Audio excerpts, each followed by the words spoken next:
Hello, everyone. It's my pleasure to be here today to show our work. My name is Xinyu Wang from Baylor College of Medicine. Today, I'm going to present our work regarding the application of large language models to clinical frailty scale for older surgical patients.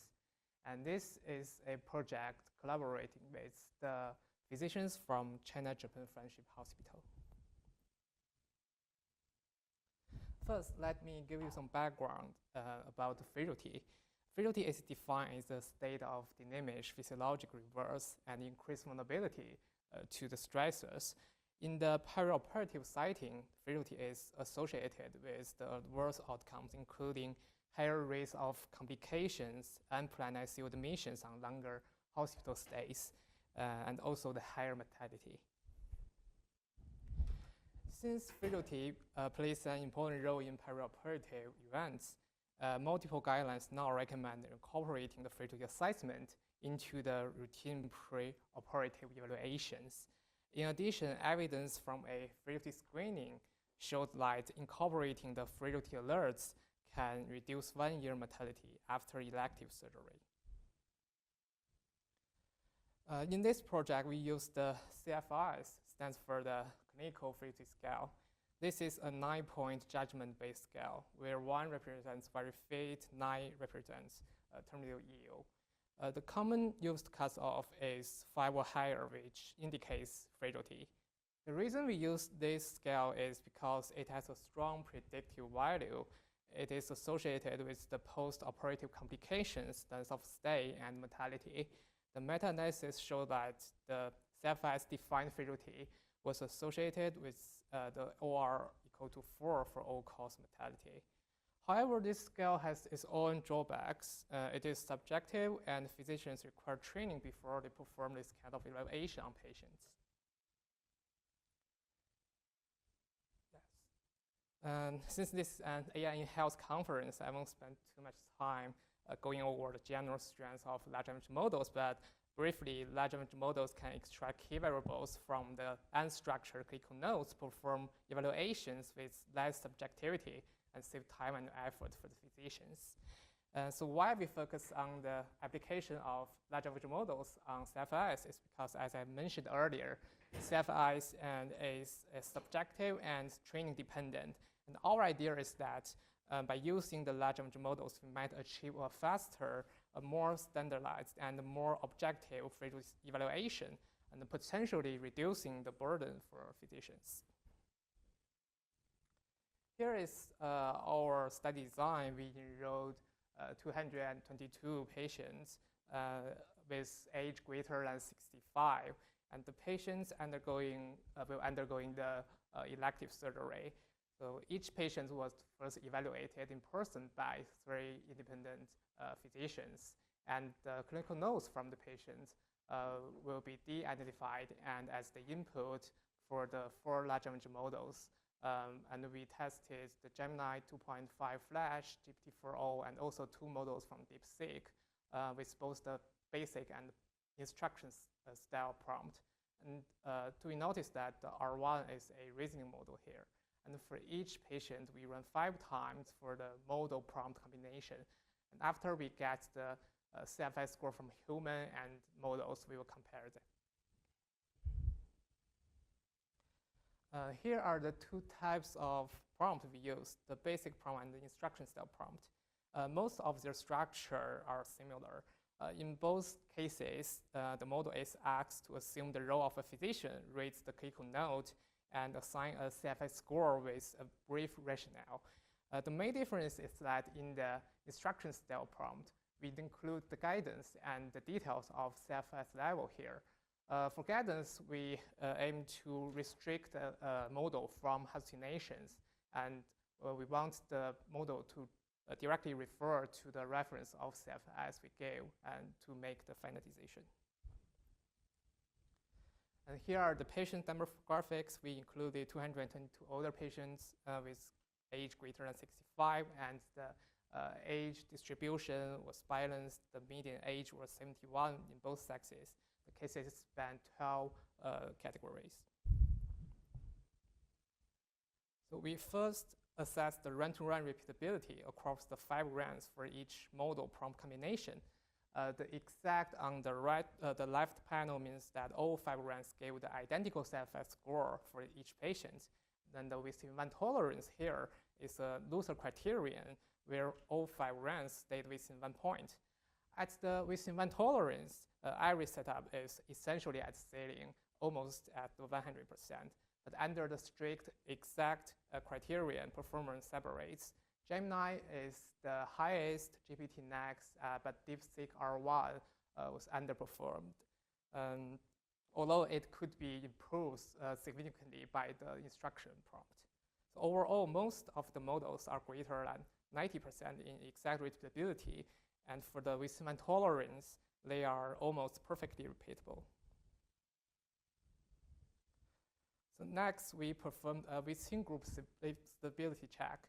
Before comparing the large language models to physicians, we first ask how stable are the raters internally, and does the instruction prompt make different models agree with each other more?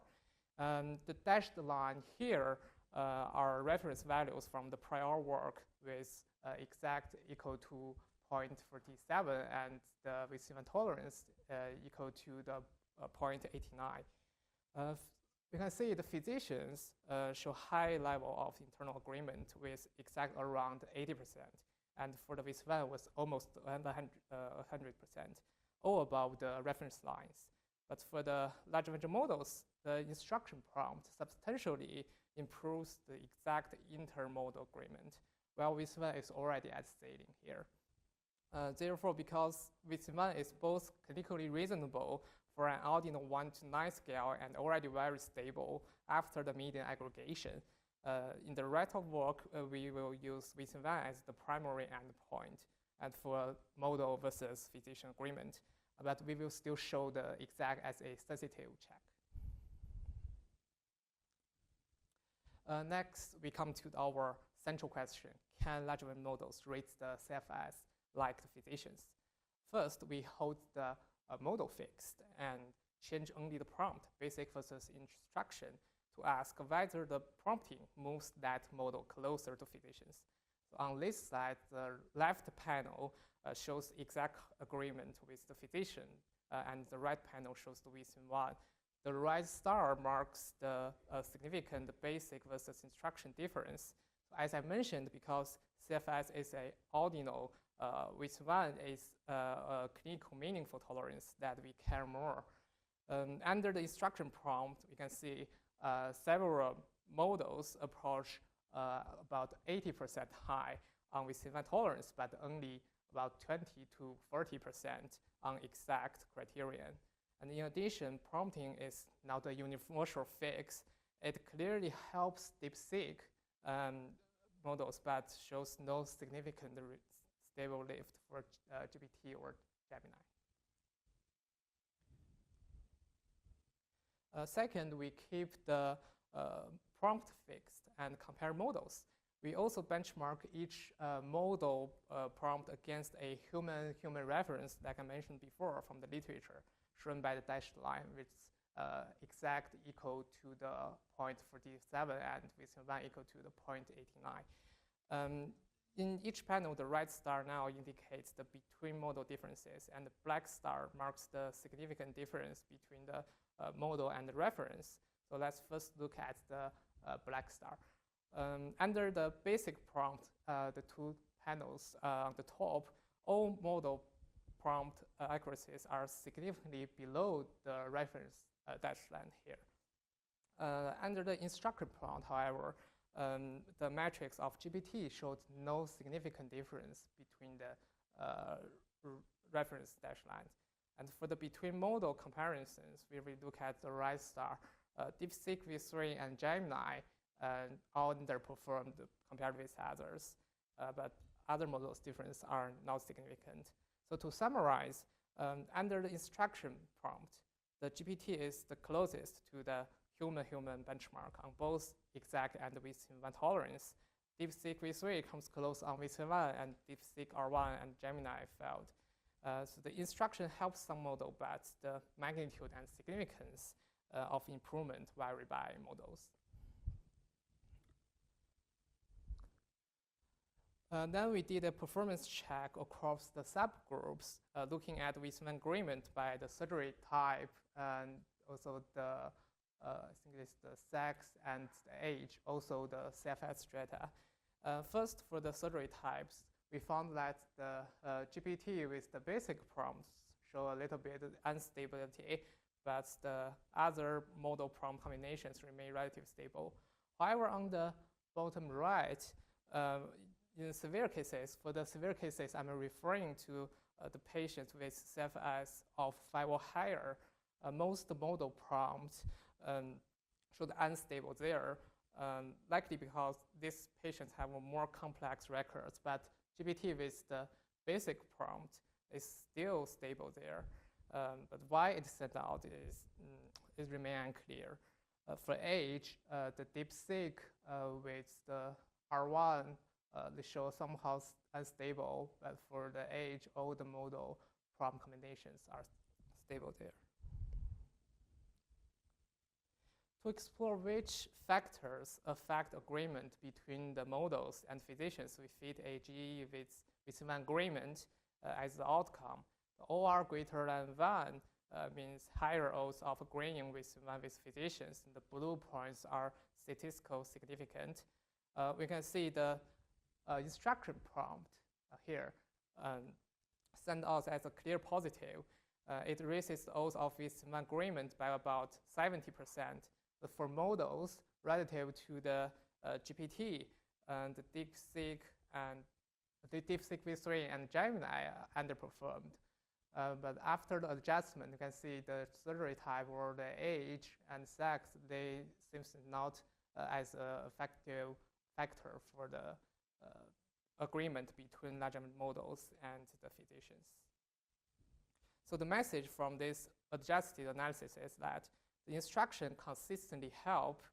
GPT remains the strongest baseline, and case severity is the major impediment for achieve a Wissmann agreement. So to summarize, on the Wissmann criteria, most model line up with physicians about 80%, and the top performer is the GPT with the instruction prompt. Under the strict exact match, performance drops to 20 to 40%. So these models, at least for now, are not a substitute for clinicians. Also, the GE shows that the instruction prompt raises the odds of being Wissmann by about 70%. However, in severity-free cases, GPT with the basic prompt actually shows greater stability.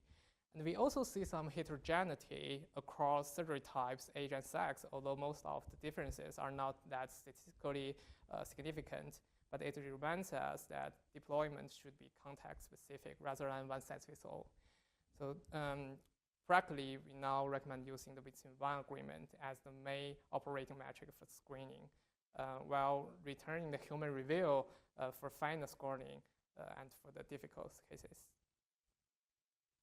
So overall, this is a somehow preliminary project, and many points remain to explore. First, there's an imbalance in information. Physicians can see patients directly, while models only see the clinical notes. So physicians see sometimes functional states or the physical clues, and some contexts may not be fully documented. And to make the comparison fair, a future study could include a cohort where physicians also rate CFS based only on the clinical notes. And second, physician ratings are not absolute ground truths. They are relative, shaped by each doctor's subjectivity. And our goal is to make these judgments more consistent and comparable. I think one approach could be linking the score outputs from the models and humans to the real outcomes, such as the length of stay and the complication rate. So this may show the true effect of model-based score versus physician-based score. And we may even find that the model-based score better predicts adverse outcomes, and that is one possibility. So in short, there's still a gap between the theory and the real practice. But currently, the large language models are better used as a pre-screening tool instead of making the final decision. I will stop here and welcome the questions. Thank you very much. Any questions?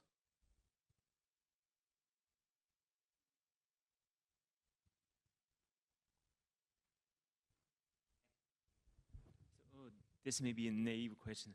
So how exactly you implement those LLM model? I mean, you have the patient data set or the raw like text. Oh, yeah, Like that's a format good data question. and We extract the admission notes of the patient, and the admission note includes the patient's the major complaint and his personal history, family history, and physical test, and the diagnosis the physician made. And so we all put this note in and call the API from the large language models and ask it to analyze to give us a CFS score.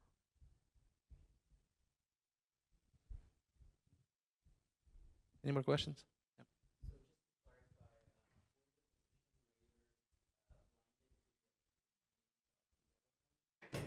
Yeah.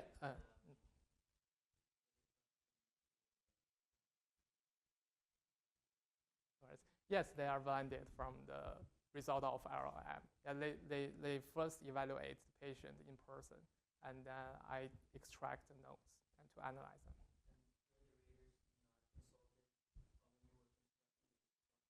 Mm.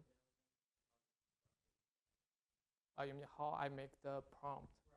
Yeah, actually, it's also generated by the language models, and yes, yeah.